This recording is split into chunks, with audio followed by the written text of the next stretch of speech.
CNBC TV 18 Weekender. Mr. Ahuja, what next?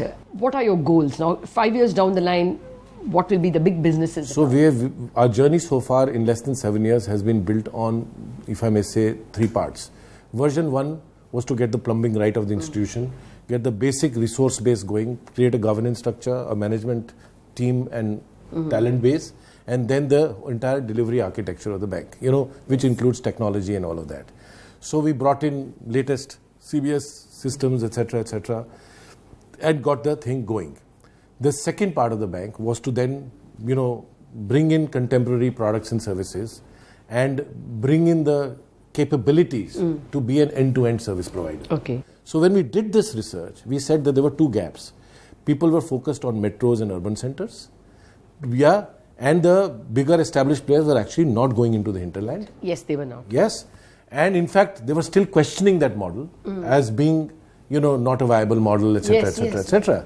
And the second was in technology-driven services. We started doing financial inclusion first. Okay. And we therefore took advantage of our Kolhapur, if I may say, base to start, and that helped us from a cultural transition point of view to establish to the community, the stakeholders, the people, that we are not lifting this bank from Kolhapur and taking it to Bombay. We are actually building the bank right here in its hinterland within the ecosystem and serving the farmers, the small, if I may say, borrowers, the self-help groups, the joint liability groups there and there itself. And we built a very credible model of viable, credible model in the inclusion space. And started adopting, if I may say, technology there and there itself. So we actually created a separate core banking system working with a local institution. And we started doing tap banking 5 years ago. Things like and doing doorstep banking in the rural hinterland of India. And we have taken that now to several states. So it started with that. The next wave we saw was that now that we have all of this, how do we create greater distribution and reach? So we started partnering with other companies which had extended distribution.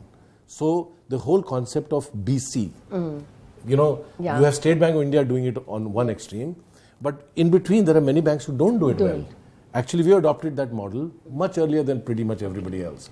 And we created a BC network. And eventually RBL allowed corporate BCs, etc., which helped us to basically now have very strong corporate BC partnerships, which allow me to have a distribution base. So fast forward to today, we have about 230-40 branches. We had about 70 odd branches then. But we have 70,000 points of sale through our various partnerships with our micro ATM or POS, where we use to basically extend various kinds of inclusion services. 80% of them are in semi-urban rural India. So that was one aspect. Then we said that this can be activated as a very interesting payment channel. To basically send money from point A to point B. We started with migrant labor remittances, and then we have graduated upwards. So when UPI happened, when BHIM happened, we were among the first 2 or 3 or 4 banks to be able to adopt, to be ready and to adopt it. So in that sense, we have actually, and today we are probably among the leading banks which partners with fintech companies. And we have created bank branches for startup companies, etc. If you go to the technology capital of India, Bangalore, we will be talked about as the so-called go-to bank, for fintech companies and other such companies who are trying to pioneer new technologies in the space of, if I may say, financial services. All right, I get your growth map. Well, Mr. Ahuja, I want to now come to some numbers. I mean, we have to talk a bit of numbers. This was a frenetic rate of growth you have shown in FY17 itself. What is it? Some 75% rise in EBITDA, a 40% rise in loan growth. Is this sustainable? I mean, even in 18, it's a big base that you have.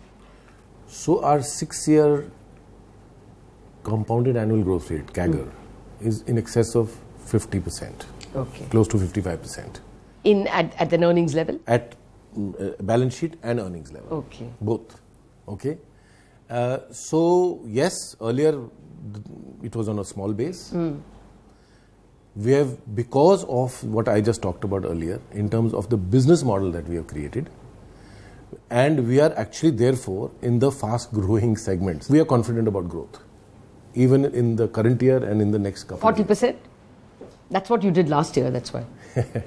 No, we have guided 30 to 35%. Okay. In terms of our 3-4 year guidance. Okay. Our 2020 guidance says that... No, it is coming on a bigger base, but I just looked at the previous... Even on a bigger base, we are still guiding 30-35%. Okay. Yeah? And in our 2020 guidance, that we will maintain that kind of CAGR, okay, between, say, 2016 IPO and 2020, which is how we had created the indication. And either we will achieve or we will overachieve. Okay, good. So I'm not very far from 40. I'll take a break on that note. But a few questions on Vishwavir the man in a minute. The one word that describes him is his family. My father has to be in control of things. My father has always been extremely indulgent and loving, especially since I'm the younger daughter. CNBC TV 18 Weekender.